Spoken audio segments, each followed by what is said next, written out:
Back to the Dr. Casey Show. We are live today. This is our first live remote, and it could not be at a better location. We are at the ESPN Zone in downtown Disney, a place that I'm actually quite familiar with because I'm here with my family all the time. Very exciting to be broadcasting today on the eve of the USC Notre Dame game, and of course, a very important game for our beloved Angels tonight. Kicking off things with the pregame show at 4 o'clock. That is coming up. Do not have any fears on that. I am joined right now on this live remote location with the USC legend, the USC All-American, the man who knows better how to beat Notre Dame than almost anyone else, Mr. Anthony Davis. Thanks so much for coming out, AD. No problem. And we've got a very nice crowd out here. Everyone's enjoying the food. It's a great atmosphere.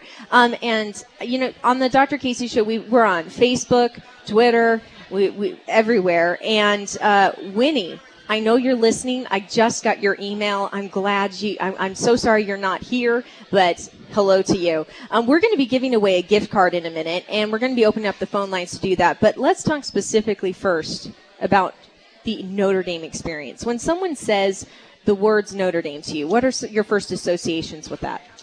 Well, first of all, let's go back when I was a 19-year-old sophomore. I was being interviewed by the late Jim Murray, who was a national columnist. And we were just having a general conversation. And he said, do you know anything about Notre Dame USC? I said, well, the only thing I knew at the time, one thing I knew about Notre Dame was the movies made about them, where the late Pat O'Brien played Newt Rockne and the late Ronald Reagan played Win Winfrey Gifford. That's the only thing I knew about USC Notre Dame. I mean, I really didn't follow USC football like that. He said, and he would tell me, you got to realize they're the biggest, strongest team in college football in the history behind. I says, well, and I just blurted out and said, well, we beat UCLA the week before. We're going to beat them. And then I made a crazy prediction. Muhammad Ali asked, you know, if I get some good blocks, I'm going to have 2 good long runs. I didn't think he was going to print that, but he put it in the paper the next day. So I found out what it was about because my teammates were so upset with me because I was running my mouth. Here's this cocky 19-year-old kid from Samuel telling me what he's going to do. So when I think about Notre Dame, of course, post the 3 games I was in, I just think about all the great tradition and how I was involved in this rivalry on both sides, all the great All-Americans, the Heisman Trophy winners, all the national championships, the legendary coaches and players. So to be featured in that game was really, and every year it goes by, there's anywhere I can go, people always just, I mean, I've been places where people just point at me and just say Notre Dame. Wow. So I'm very synonymous with Notre Dame in that rivalry. Synonymous. Now, is that something that you are okay with? Do you embrace it? Do you like it?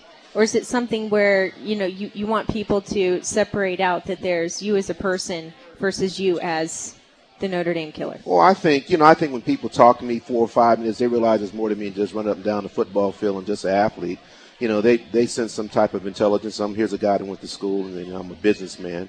But, I'm just synonymous with sports and football. I mean, that's what my life is. That's something I did, and I did it at a high level, and people respect me for the things I did on the field. So I'm very honored when people walk up. I'm not like these modern-day athletes, a lot of them who shun the public. I'm not like that. I believe in the public. I love the public.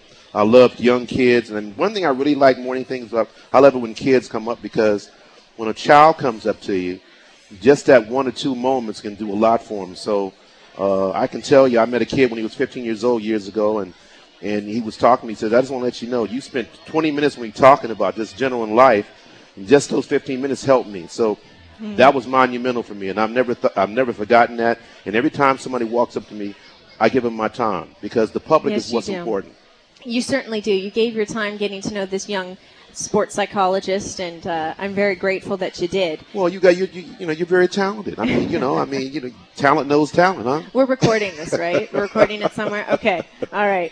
No, and you know what? When you think about the team that's out there right now, you know, we had Ryan Abraham on a moment ago from USCFootball.com previewing the game. You know, how do you think Dimples is doing? I know I've heard you speak recently that they need to just let the guys run a little bit, but he's spreading the field nicely now. Well, I'm a big advocate in running the football, and I believe it starts with that. Traditionally USC's been known as power football. I know now in recent years it's been more of a passing school, and with the Matt Leinarts and the Carson Palmers and John David Booty, and now we have the young Mark, the Matt Barkley. I just believe that with the kind of talent they have at SC, I think they can do whatever they want. I mean, they got the best talent across the board, offensive line, defense, offense, and I believe they can do whatever they want offensively. Right. It's just a matter down to what the general offensive philosophy is about. And I just believe they got, and especially this weekend, that's going to be an unknown this weekend because Notre Dame is going to show a new face. And I think they need to be running on all cylinders. I think not just a New Jersey, a new face. They have to bring it out. I mean, Jimmy Clausen at Notre Dame has come out. He's coming to his own. He's the real deal. But I just think that if SC plays with the talent they have and the structure they have, they can beat Notre Dame. But when you play in this rivalry, I don't care if they haven't won in 7 years, if they haven't won in 2 years. On that given day, anything can happen. Just know the record's out. Absolutely. It doesn't. Now, does it matter how long and tall they grow the grass? Well, everybody talks about that grass thing. I mean, I was back there in 2004 when they called the great game of the push. And, the grass was a little long, but we prevailed and came out with that, with the game and stuff. But, Coach Carroll, he likes it, the Coliseum. He likes to have that track real short. Yeah. And I hope Notre Dame cuts the grass this year. I mean, and I hope they don't water it down. Yeah, well, I think it will be both. I think we can be sure of that. And I don't know about the push that you're speaking of. I've never seen anything about that. Well, it's sort of thing where, Matt Leinart was called a quarterback sneak, and he was sort of at the goal line. He's having a struggle. I know, but I don't think, I don't think nice there was a push. I don't Yeah. think so. I think it was part of the game. Definitely. All right, well, let's give away a gift card, all right? Okay. Let's give away a gift card to a lucky listener. Get your phones out and get them ready. 877-8-830-830. And let's see, I was asking you during the break what we should ask, and this will really test the knowledge of the Trojans that are listening.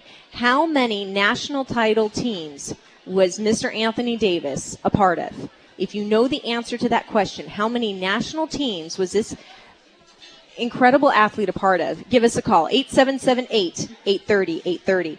Now, describe the atmosphere of the stadium that the athletes are going to be, experiencing tomorrow. Let me tell you something. If anyone in the audience has ever been to South Bend, Indiana, at Duke Rockne Stadium, it's like going into a lion's den. I mean, the fans are literally 5 yards from the players, and you hear everything in the stadium. It's a tremendous roar. The tension's there. I mean, it's different from the Coliseum because they're away. But I tell you, in South Bend and Duke Rockne Stadium, it's unbelievable. That's one experience that I'll never forget because I remember when I was back there, Coach Marv Gu, he all told us, a lot of you guys have never been out of California, but this is one experience you guys will always remember as long as you live. And that's true. That's an unbelievable experience because those people take their football very serious. It's like a religion back there. Yes. And yes, absolutely. I have not had the chance to go out for the visit. I've heard, though, that the fans are extremely respectful and very, very kind. Well, when it comes to me, I don't know. Of this era, this generation of players. I mean, when it comes to me, it's a little different because I'm going to share this with the audience. And I was back there one with Lee Corso, and I remember I was walking, and people coming up asking for autographs. Sure, of course, overall the Notre Dame people are very classy people. But this one woman and her two little boys walked up, and the little boy said, "Well, man, can I have your autograph?" And the woman says, "Nope, you're not getting his. I wouldn't let him sign my toilet paper." So no. that's the only negative comment I've ever had. So that's how intense it was. So wow. But then that was the 2004 season when we called the push. Oh, boy. That's the only time. But the little boy did sneak around and finally got it though.